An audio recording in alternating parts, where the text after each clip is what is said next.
32वें दोहे तक हो चुका था और आज हम 33वें दोहे से शुरू करते हैं।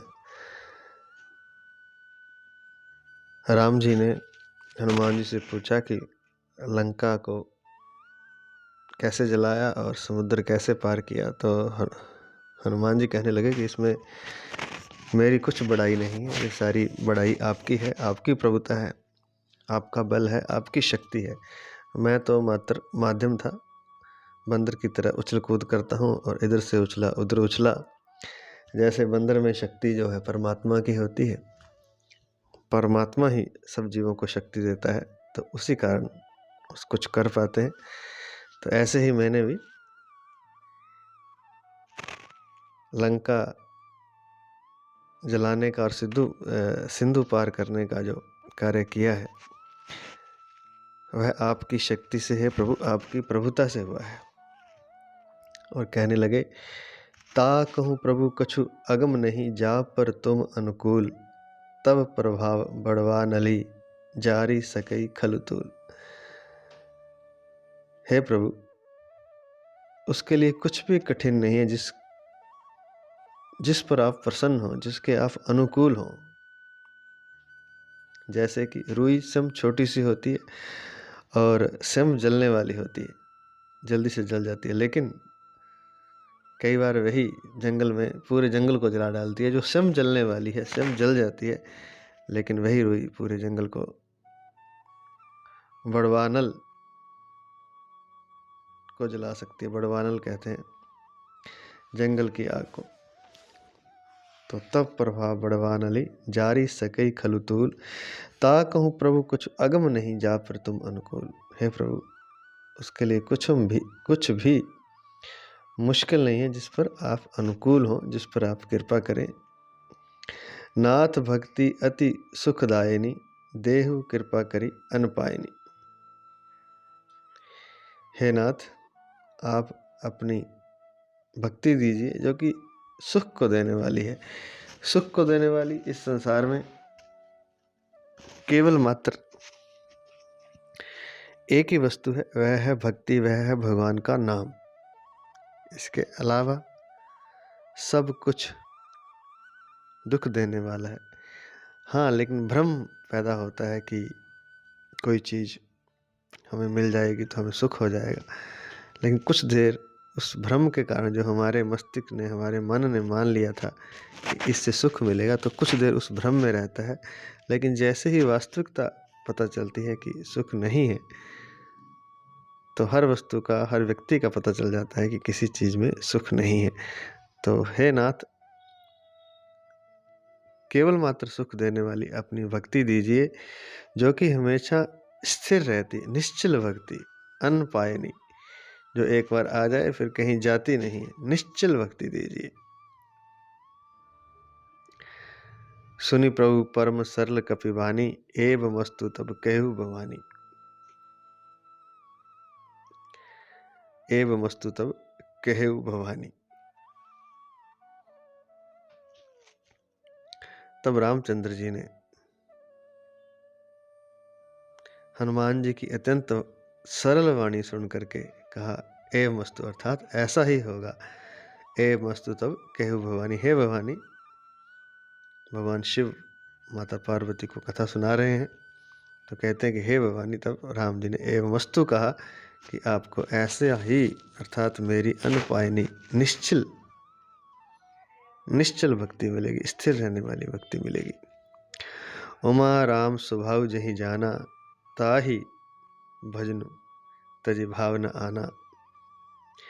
हे उमा, हे भवानी, जिसने राम जी का यह स्वभाव जाना कि वे कृपा करके भक्ति दे देते हैं, ताही भजनु तजि भावना आना, उसे भजन के अलावा कोई कार्य नहीं आता, भजन छोड़कर उसको दूसरी बात नहीं स्वाती, कोई भाव नहीं आता। ताही भजन तजि भावना आना, जय संवाद जासु उर आवा, रघुपति चरण भक्ति सोई पावा। और यह संवाद जिसके हृदय में आएगा, भगवान के चरणों में वह भक्ति पाएगा। तो इस संवाद को जो पढ़ेगा, सुनेगा, जिसके चित्त में जिसके चित्त में यह संवाद आएगा वह भगवान के चरणों की भक्ति प्राप्त करेगा। सुनी प्रभु वचन कहे कपि वृंदा, जय जय जय कृपाल सुख कंदा। प्रभु के वचन सुनकर के सभी कपि वृंद वानर समूह प्रसन्न हो गए और कहने लगे, जय जय जय कृपाल सुख कंदा, हे सुख को देने वाले कृपालु भगवान श्री रामचंद्र जी, आपकी जय हो जय हो जय हो। तब रघुपति कपिपति बुलावा, कहा चले करहु बनावा। तब राम जी ने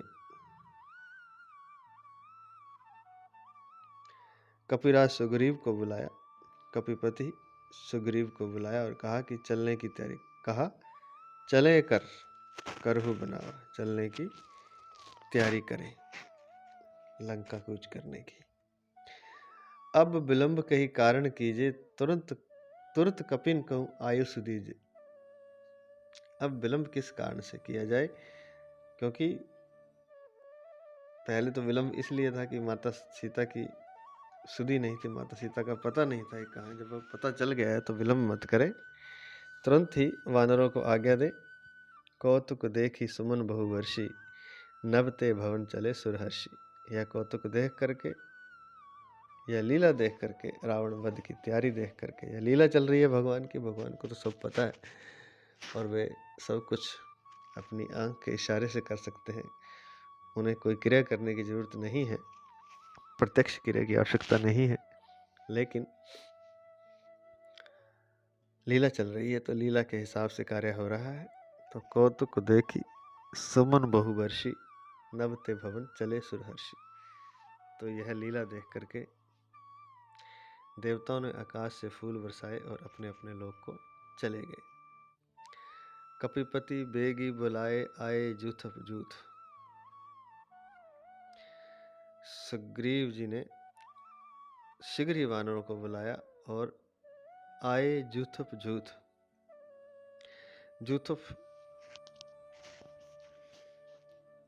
जूथ समूह और जूथप समूह का सेनापति, अर्थात जूथप जूथ सेनापतियों के समूह आ गए।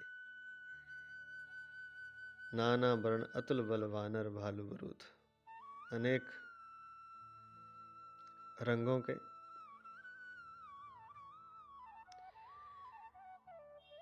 वानर भालुओं के झुंड अनेक रंगों के हैं। नाना वर्ण अतुल बल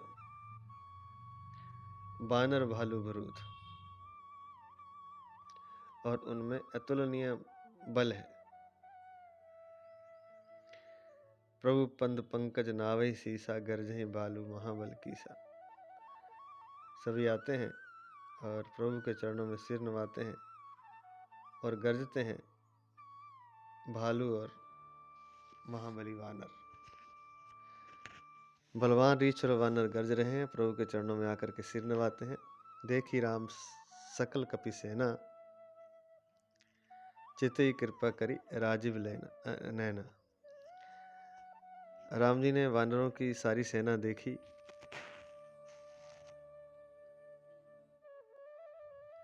और कृपा करके कृपा करके कमल नेत्र भगवान ने उनकी ओर दृष्टि डाली। राम कृपा बल पाई कपिंदा, भय पच्छजुत मनु गरिंदा। तो राम की कृपा का बल और मिल गया उन्हें। वह पहले ही बलशाली हैं, लेकिन राम जी की कृपा का और बल मिल जाने से ऐसे हो गया जैसे भय पच्छजुत, जैसे पंखों वाले, मनु गिरिंदा, पर्वत पंखों वाले हो गए, पर्वतों को पंख लग गए हों।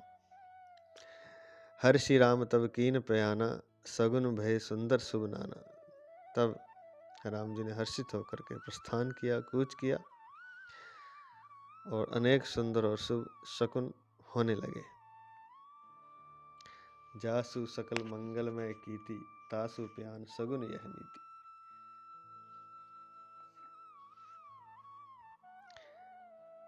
जिनकी कीर्ति, जो राम जी करते हैं वह सब मंगलमय ही होता है। तो जिनकी कीर्ति, जिनका कार्य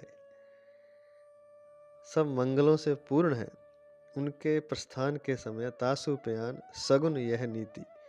शगुन होना यह नीति है, यह लीला की मर्यादा है। क्योंकि राम जी को के तो सारे कार्य ही मंगल में है, हमें चाहे ना लगते हैं, लेकिन जब हमारे जीवन में भी होते हैं तो हमें नहीं लगता कि क्या मंगल में है, क्या अमंगल में है, क्या शुभ है, क्या अशुभ है। कई बार अशुभ भी दिखाई देता है हमें, लेकिन राम जी की तरफ से सब मंगल में है। इसलिए जब स्वयं मंगल में भगवान प्रस्थान कर रहे हैं तो यह नीति है कि शुभ शगुन होने लगते हैं। प्रभु प्यान जाना वैदेही, फरकी बाम अंग जनु कहीं देही। तो उधर लंका में जानकी जी ने भी जान लिया कि प्रभु ने प्रस्थान किया। क्यों जाना? क्योंकि उनके बाएं अंग फड़क फड़क कर कह रहे थे। उनके बाएं अंग फड़कने लगे। यह शुभ संयोग होता है, शुभ शगुन होता है। जब स्त्री के बाएं अंग फड़कते हैं तो शुभ शगुन होता है, और दाएं फड़कते हैं तो अशुभ होता है। और पुरुष के दाएं अंग फड़कते हैं तो शुभ शगुन होता है, और बाएं फड़कते हैं तो अशुभ शगुन होता है। तो जानकी जी के बाएं अंग फड़क फड़क कर मानो कह रहे थे कि राम जी ने प्रस्थान किया है। जोई जोई सगुन जानकी होई, असगुन भयो रावण ही सोई। जानकी जी को, माता सीता को जो जो शकुन होते थे,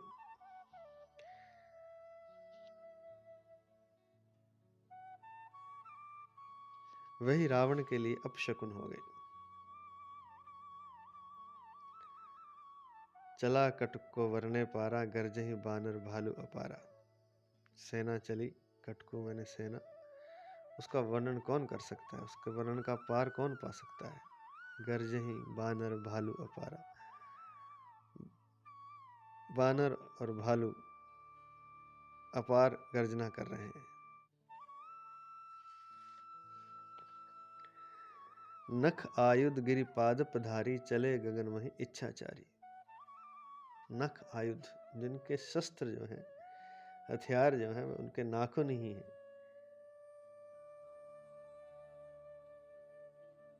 गिरिपाद पधारी, पर्वतों को और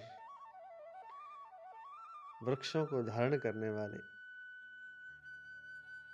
बानर भालू, और इच्छाचारी, आकाश में उड़कर चल, अपनी इच्छा से उड़ने वाले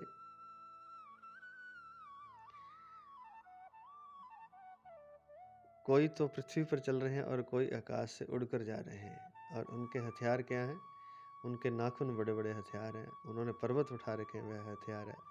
उन्होंने वृक्ष उठा रखे हैं बड़े बड़े, बानर और भालुओं ने, वह उनके हथियार हैं। केहरी नाद भालू कप करी, सिंह नाद कर रहे हैं शेर के समान। हाथ हैं तो भालू और बानर, लेकिन उनकी जो जोश है, उनका जो नाद है, उनकी जो चिंगाड़ है, वह शेर के समान है। डगमगाही दिग्गज चिक रही, और उनके चलने से पृथ्वी डोल रही है, और दिशाओं के हाथी विचलित होकर चिंगाड़ कर रहे हैं।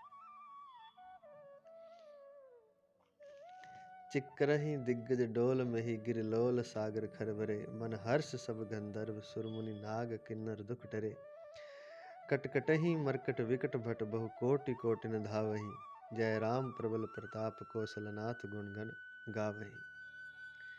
चिक्करही दिग्गज डोल में ही, दिशाओं के हाथी चिंगाड़ने लगे, धरती डोल पड़ी, गिरिलोल पर्वत कांपने लगे, सागर खरबरे सागरों में खलबली मच गई, मन हर्ष सब गंधर्व, और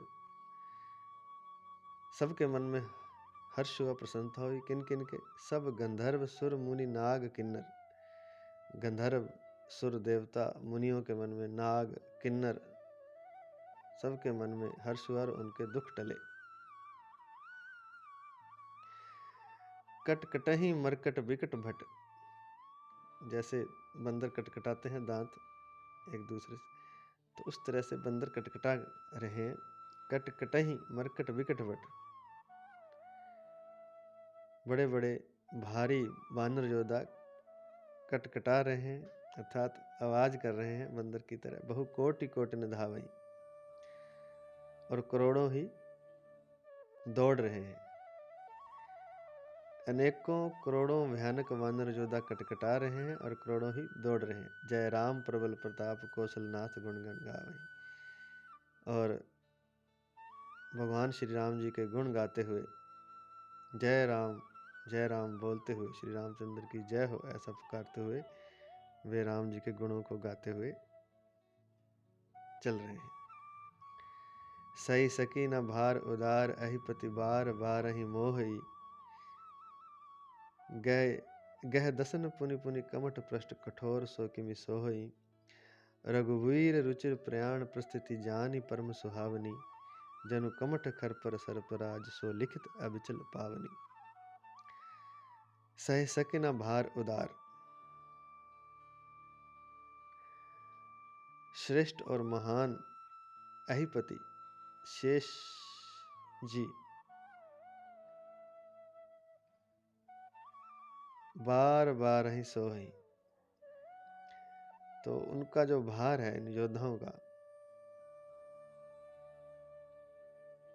वह सर्पराज शेष जी भी सहन नहीं कर रहे हैं और बार बार मोहित हो जाते हैं, घबरा जाते हैं, क्योंकि ऐसा माना जाता है कि कछुए की पीठ पर सर्पराज शेष जी हैं और उनके फन के ऊपर पृथ्वी स्थित है। तो वे पृथ्वी का भार बढ़ गया है सेना के कारण। सेना उछलती कूदती चल रही है तो पृथ्वी भार महसूस कर रही है। तो वो भार शेषनाग जी के फन पर पड़ रहा है तो वे घबरा रहे हैं, मोहित हो रहे हैं। गह दसन पुनि पुनि कमठ पृष्ठ कठोर सो किमि सोहि।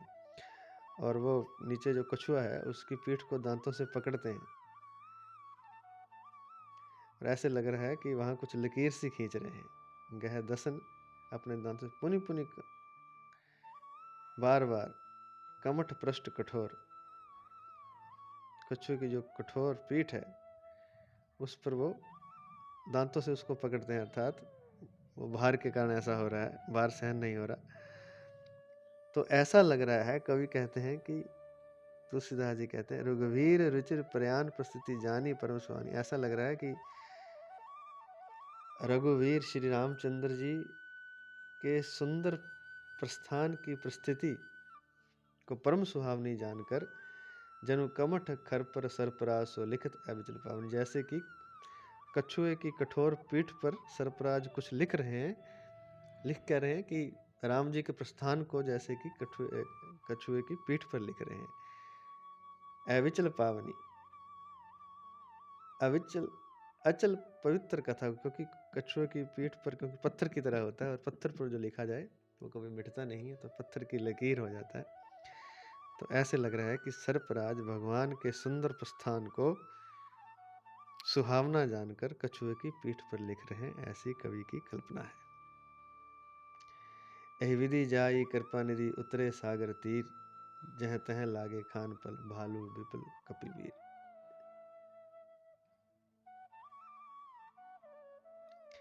इस प्रकार सभी बंदर